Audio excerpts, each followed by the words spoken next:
When I was a kid, my grandma would hush me the second I started to whistle after sunset. "Don't call to what you can't see," she'd whisper, her eyes darting to the tree line behind our house.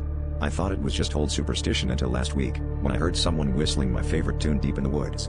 It was distant then, just a few notes, but unmistakably familiar, the exact melody I used to whistle when I was bored. At first, I laughed it off. Maybe it was a neighbor, or some kid with a good ear. But every evening, the whistling came back, a little louder, a little closer. By the third night, it was at the edge of our property, the notes floating on the cool night breeze. My grandma refused to talk about it, only locking the doors and lighting a candle by the window, muttering prayers I didn't recognize. Curiosity gnawed me, so tonight, I stood on the porch just after dusk, waiting. When the tune started, I whistled back, matching the melody note for note. The whistling in the woods stopped, then started again, mimicking my every variation.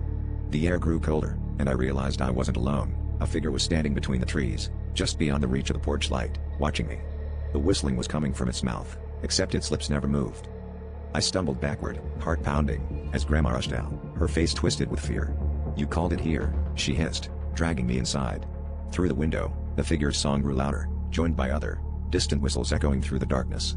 Now, every night, the chorus returns, closer still, and I finally understand. My whistle wasn't just a tune. It was an invitation.